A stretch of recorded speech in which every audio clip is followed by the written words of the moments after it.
Thank you very much, Ken Workington, and it is good to be Jimmy Takter right now. You have not one, not two, not three, but in my mind, the top four ranked three-year-old trotters this year, and Father Patrick, Trixton, Nuncio, and the filly Shake It Carry, and you got some great pacing colts as well. Is this the deepest stable you've ever had? I think it's at this point, of course, you could ask for more. I mean, especially when the Pacers popped up like they did last weekend and showing that they are contenders. The Trotters, I know for a couple of weeks now that they seems like the better ones, but it's exciting and it's something that we work hard for, and now you got to keep them there. Well, let's talk about your Pacers in the $1 Million North America Cup tomorrow night at Mohawk. You won two of the eliminations. Here's the first of your two elim winners. Tell it like it is in action. We'll roll it in here. Really had a nice trip. Looked sharp and 148-4. What'd you think of him? Yeah, I mean, he had a great trip, and Brett Miller just had basically just mow him out, and I know the horse is extremely quick. Of course, when you have a horse like he's watching, it's a tough horse to pass, but the horse is a class horse, and he showed that last year that he had so much ability to, but he had some injuries, and that stopped his two-year-old season. Man, that family's been great, Joe. At Katie, 5 of them are 150 or faster, and you've had all 5. Yeah, they've been awesome, and they're very fast horses. He's the first well said, and and they haven't hurt him. He's just a little great guy. Now, Brett Miller, I don't remember him doing a lot of driving for you. How did he get them out here? Well, Yannick jumped off tail it. I mean, he had my daughter's Nancy's horse, Western Vintage, and then he had another horse for Burke. So, I had to line up a driver that would stick with the horse, and Brett, I always liked the way he drives a horse. He gets speed out of them, and I think he also grew up quite a bit the last couple of years and became a better driver.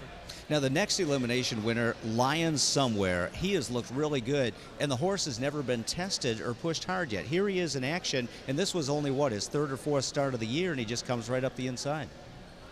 Yeah, I mean, we got a little lucky in this race too,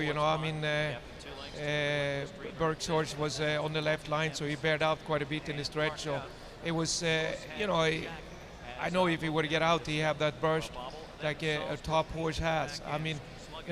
This horse is, was actually his first stake appearance, and he had 4 overnight races, and doing his debut in a stake race, and like a race like this, he's just a fantastic horse. I really like him, and I think we're going to see a lot of him in the future. Now, does he have the seasoning to win this race tomorrow night? He's going to have to pace about 2.5 seconds faster than he's ever gone. Yeah, I know. It's like you never know before you've done it. But this horse here is he was within himself in the 50 mile. He came 25-4 last quarter. I'm sure that he can pace with them, and it's. I got 2 horses that, they're both very good closer. I think Tell It is maybe a little quicker, and the other one, but the other one can do a little bit more dirty job. So, a very exciting race, actually. Let's take a look at the field. You get to pick your post because you won your elims, but there's so much speed on the outside. It could be mayhem in the North America Cup. Yeah, it's Ronnie and, Tim and Brian, I'm sure all of them want to be in contention. It's tough up there to sitting too far back unless it's crazy speed. And it's like a favor when you're winning the elimination. You get to pick your post, and of course, if you're inside, you save your horse a little bit in the starting moment and can get in a decent position, and hopefully still have something left when you're turning for home. Well, let's talk about Trixton, your 3-year-old trotting colt, who is in the Good Times final at Mohawk tomorrow. He's looked like a monster this year. Here he is in the elimination, just cruised. What's been the difference between him at age 2 and 3? He wasn't really that, physical strong for his big body last year, and we kind of nursed him through his 2-year-old season. He showed us tremendous ability, but I never could kept him sound. This year he's been getting better and better. I was really, really happy with him up in Canada. Let me put you on the spot. He looks great. Father Patrick's your top-ranked horse. Can Trixton trot with Father Patrick and maybe even beat him? You know, you never know. I mean, I'm glad I have both in my team, but you know, I think Patrick is more maybe matured for it. But who knows on a mile track if you know Patrick is far behind, he's gonna be tough to catch. But you know, Patrick is so handy. So I mean, you know, Yannick is a sharp driver. He's going to make sure I don't get away too much if that's what it be the situation. And Father Patrick will not have Yannick driving tomorrow night because he'll be up at Mohawk. So Matt Kakali is driving for you over at Pocono. Any concerns there at all with the new driver?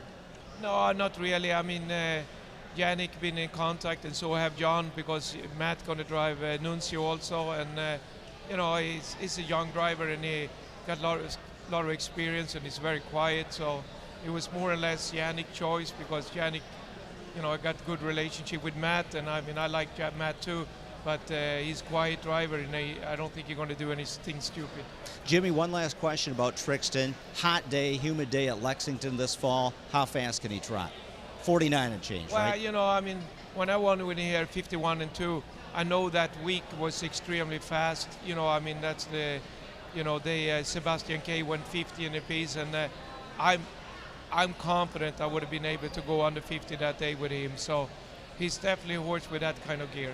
Well, we talked about the North America Cup. We talked about the good times. You look good there. And in the fan Hanover, you've got the favorite as well, the 3-year-old pacing filly, Uffizi Hanover. Here she is breaking her maiden at Lexington last fall. And Jimmy, this was amazing. She was last, turning for home, and she just blows by the field. Then you won the Breeders' Crown a couple starts later. Yeah, she was a very late bloomer last year. I mean, you know, this is the second start for David when he drove her here. He drove her for me in Indiana. She finished a good second. She's a very laid-back horse. And I watched this race. I remember I was standing about here now, and you know, and that she may be going to get a check here, but you know, sitting last, turning for home in Red Mile, it's very unlikely you're going to win it. And she won easy. You know, she started out this year kind of a little bit iffy. I mean, she had a splint that really bugged her, and we worked on that. And I felt the training before I went up to Canada that she's heading back. And I told David, I think you have the horse back where you want it. And she came 25 and 1 last quarter, which, you know, I mean, she showed that she have the ability to go with anything in the filly side. Well, it looks like you're in great shape for a great night tomorrow at Mohawk. Let's talk about your horses tonight. You've got some catch drives. You got your own horses in. First race, number 3, Muscle Midas. Your daughter, Nancy Johansson's now training. I liked this colt last year. I don't know the horse. Nancy called me. I mean, I guess she needed somebody to drive. You know, I see the horse had some ability, and I mean, if he can get out there, I'm sure Nancy said that he have tons of ability, and I mean, he could be right there. Moving on to the third race, you've got number 8, Ivory Pearl. I loved her. Damn Pure Ivory made $1 million too. Yeah, she wasn't ready for action last year, and you know, qualified good, especially last one. She had a lot of strength in that, and unfortunately drew a bad post, and the field looked very tough for a no-winner one. So I don't expect too much out of her there. Moving on to the 5th race, number 8, Getting Ready to Roll. 3-year-old filly facing older mares. Why'd she make that break in the Sire Stakes final? I don't know. I mean, I trained a couple days later, and she was fantastic. She had a good workout last week, and felt very good. And I really like this filly. I think she's belonging in the top in the 3-year-old pacing fillies. She's a fantastic good horse. I know she's facing the older ladies here, but she's fast enough, and I expect her to do very well here. She might be as fast as Uffizi Hanover. I think she's a little bit different. You know, she liked to do the dirty job. Like, you know, I mean, I hope Yannick send her down the road, basically. I mean, she liked that kind of drive. You know, I mean, you know, Uffizi is kind of horse that you like to trip and go for a speed. Moving on to the 6th race, number 8, High Bridge. Lots of 8 holes here. Qualified well, but he broke his last 2. Yeah, I mean, I don't know. I mean, I qualified him last week, and I was very happy with him. And I don't know what happened the week before when Ronnie drove him. Ronnie say you got him off on the wrong foot. Normally, he's not a breaking horse. It's actually quite nice horse, and he could be right there with them. You know, I mean, I don't think if the track is sloppy, it's going to benefit him anyway. Moving on to the 9th race, number 9, Twin Towers. What's the story here? Your wife bought this horse, I guess, a month ago, and the trainer, Tom Alisi, used to work for you. Yeah, Tom is an old friend of mine, and he's going through a little hard time, and, he found this horse, and he asked me if I could buy him for him, and, it's basically just a fun thing. The horse actually trained really good. We worked him a little bit this week, and he's not a bad horse. I mean, he's a cute little guy, but we see. I mean, with a little luck, he could be right there. 10th race, the big one, the Meadowlands Maturity. You got 2 in here. The 4, Rocket Amadeus, beat Captain Treacherous to the Breeders' Crown at 2, and he's out of Kakakiti. Well, Rocket Amadeus, he raced a couple starts here, did very well. Finished third in Open in Yonkers last start. It seems like he liked Meadowlands, and he's pretty sharp right now, and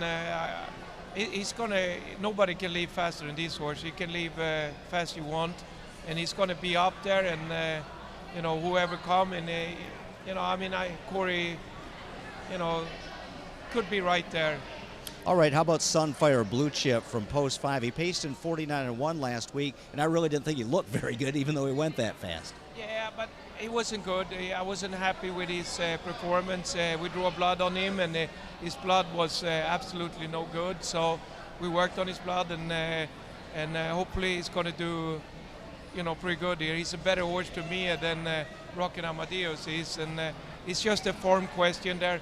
But if this horse is in form, it's my opinion as good as anyone except Captain Treacherous. All right, the 11th race, number 1, Newsboy Moriarty. Dave Miller opts off, so you catch drive for Malisi. Mel Burrows owns this horse, and he won the Hambo with Malabar Man, who you trained. Will Mel call and give you instructions? No, not really. This horse here is, he had a lot of problem, and we trained a couple times on the farm, and he's been getting better. Jimmy, you've won a zillion baby races so far. Give us the name of 1 2-year-old that you're really high on that could be your next superstar. I don't know. I had 3 colts that I was really, really high on, and I still am. But unfortunately, all 3 of them came in a bad growth spur, in May here. So I had to back up a little bit with them. And then one is Father Patrick's brother. The one we qualified here, Canepa, he actually started to come back, came back half at 57, he's a good horse.